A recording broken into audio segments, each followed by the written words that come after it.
Quand je le vis, je tombai à ses pieds, comme mort. Il posa sur moi sa main droite en disant « Ne crains point ». Apocalypse 1, 17. Alors que le temps de la fin approche, nous devrions lire le livre de l'Apocalypse toujours à nouveau. Le message de ce livre est destiné à tous ceux qui veulent vaincre. Divisez ce livre en 7 parties. Vous verrez ainsi le Seigneur Jésus-Christ donner un septuple aperçu de sa gloire. Le chapitre 1 donne un aperçu de la gloire de sa personne. Les chapitres 2 et 3 montrent sa gloire révélée dans son Église sur la terre. Dans les chapitres 4 et 5, nous avons la gloire de son Église céleste. Les chapitres 6 à 9 révèlent la gloire de son trône. Les chapitres 10 à 19 montrent la gloire de ses jugements. Et enfin, la dernière partie du chapitre 20 montre la gloire de son grand trône blanc. Dans les chapitres 21 et 22, nous avons un septuple aperçu de la gloire de la nouvelle création. Ce livre est le livre de la gloire du Seigneur Jésus-Christ. Il est le prince de paix ainsi que le Dieu de gloire. La première chose que nous constatons, c'est que le Seigneur accorda à Jean une vision de lui-même. Êtes-vous abattu? Êtes-vous découragé? Avez-vous des problèmes? Demandez au Seigneur de vous donner un nouvel aperçu de sa gloire.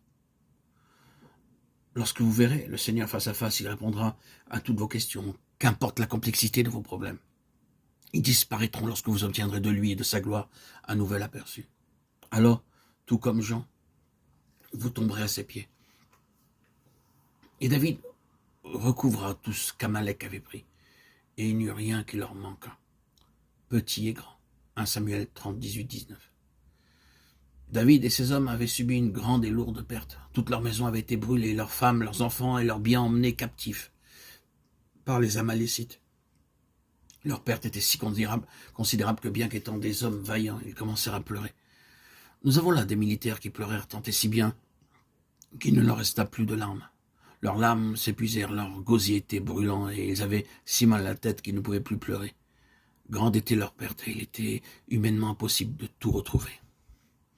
Avec l'aide et la grâce de Dieu, ils recouvrèrent tout ce qu'ils avaient perdu, et même au-delà, de sorte qu'ils remboursèrent toutes les dettes contractées dans les années passées. Il leur avait été donné un abri et de la nourriture. Maintenant, David envoyait des dons en reconnaissance de toutes les bontés dont il avait été l'objet, et il payait toutes ses dettes.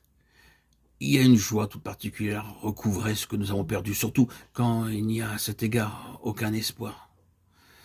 Nous essuyons beaucoup de pertes spirituelles à cause de nos fautes et de nos faillites. Plusieurs en fait ont perdu leur joie. D'autres, à cause d'épreuves et de tribulations, ont pu perdre leur foi. D'autres ont pu perdre la conscience de la présence de Dieu. D'autres n'ont pas encore appris le secret de trouver la volonté de Dieu. Beaucoup ont perdu la puissance qu'ils avaient lorsqu'ils sont nés de nouveau. D'autres ont perdu leur premier amour.